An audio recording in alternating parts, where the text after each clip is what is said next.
I have joining me tonight a professor from the Baze University, which is based in the nation's capital, Abuja here, our own Arise analyst, Professor Abiodun Adeniyi. Thank you so much for joining us. Thank you, my pleasure, son. Good to see you. Same here too. And you would have heard from the Kaduna State Commissioner for Internal Security discussing about how angry people about the issues of insecurity and what they are doing to also prevent closure of roads whenever there's a disturbance. Well, some people also say that that looks like the last resort, because if the Goningora community had not come out to block the Kaduna-Abuja highway, maybe the state officials wouldn't have come there to visit them. What do you make of that? Well, I think it's a very complex thing. It can be very frustrating on the part of the citizens because they've lost their freedom. They feel unsafe all the time because of the recurrence of kidnapping, banditry, and robbery on that road. You know, but again, it's okay that the people came out protesting. It's a way to ventilate. It's a way to let out steam. And in doing that, of course, they got the attention of the government. But government too has not done badly in terms of their response. You know, we can put their response, as it were, into three categories: short, medium, and long term, as the case could be. In the short term, they've appealed to the people to clear the road, because sometimes when you're protesting like that, you're also hurting yourself. You know, there are people in your own class who are probably using that road who can't have access. Interstate travelers. Interstate travelers, people who belong, you are in the same group, you are feeling the same pain that others are feeling. You know, so while she will be self-destructive, but when mob or the crowd is acting, sometimes their mindset can be very fragile. You know, they can act on impulse. We will not blame them to that extent, but it's very okay for us to agree that the government has managed it well. In the medium term, the commissioner told us that government is thinking about forward operating base. We've been hearing about this for a long time. You know, I think it's about time that we bring it to realization. Kaduna State government is also responding well in the long term, and thinking about the long term, you know, thinking about inclusive development, you know, bringing about development in those areas, because one of the reasons that we have adduced, you know, for these insecurity in those areas is that there has been long years of deindustrialization. You know, people lack attention. People can hardly feed. No economic activity in those areas. They resort only to farming, agriculture, but that also has become almost impossible because of insecurity. So frustration all over, and government is responding to it. Against that background, you will say, okay, the Kaduna State government, you know, is putting all hands on deck, you know, trying to fit all the pieces in the jigsaw so that, of course, there can be a mitigation, if not a complete stop of these acts of terrorism and disturbances that is frustrating the nation's economy, as the case could be.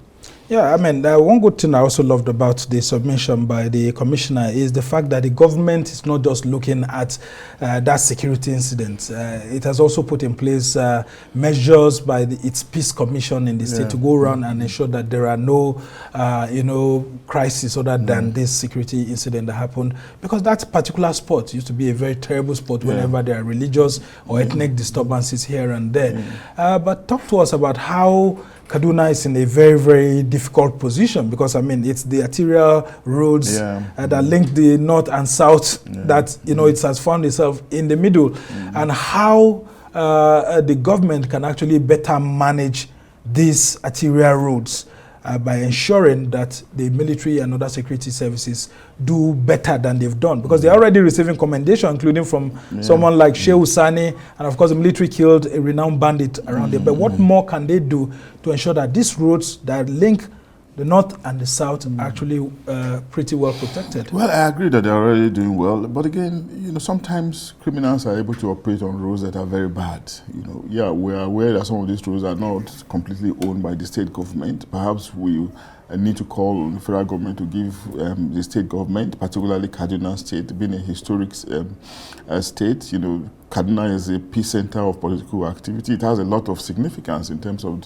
the political evolution of this country and, of course, the economic condition of the North. Kaduna is very significant. It's a multicultural state, somewhat cosmopolitan, and, of course, it commands a lot of respect in many regards. So, against that background, we cannot ignore it. But attention has to be paid to some of the conditions that allow criminality to thrive. You know, we've identified one, in the bad roads, that make criminals, that make them able to stop motorists and, of course, commit their dastardly acts. Then what about inclusion that we're talking about, inclusive governance? If you look at those roads, you see there are so many settlements. There's life almost on every stretch of the road. But irrespective of the fact that there's life, you feel that the people feel a sense of insecurity. They are vulnerable to people who have different plans. Why not give them more attention in terms of security? And that's why we keep talking about the forward operating base. The government has planned this. Security military chiefs have said these severally, but I'm not sure we have them on ground. We know it is possible that there are impediments, but I think it's about time, we just resolve those impediments so that we can have more boots on ground, and of course, reduce these disturbances. All right, just before I let you go, we had the only governorship candidate, a female governorship candidate in the Edo State governorship election, PRP, Patience Ndidiki. I mean, what do you make of her chances? And of course... Yeah, she's a very ambitious person, no doubt. And of course, I never knew there's any other party running in Edo State apart from PDP, APC, and Labour Party. But so it's interesting that she's coming into the mix, letting us know that these three parties shouldn't just think that they are the only ones there. I'm also there to pose a challenge. And she was very brilliant. She's very articulate. She knows what she wants. But again, I also like the fact that you ask her questions around if she had structures. And when we're talking about structure in this system, we're talking about money and people. Do they have it on ground? Those are those things that can probably determine the possibility of her victory. Whether or not she can defeat an Asue Godalo or an Akpata or the APC, PDP. So I think it's interesting. And importantly, again, she's a lady.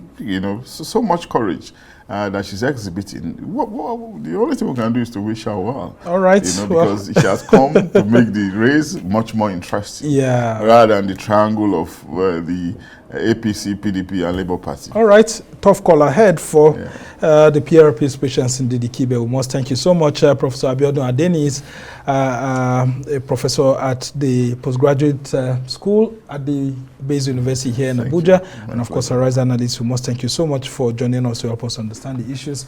Well, that's how it's been for this edition of Arise Primetime.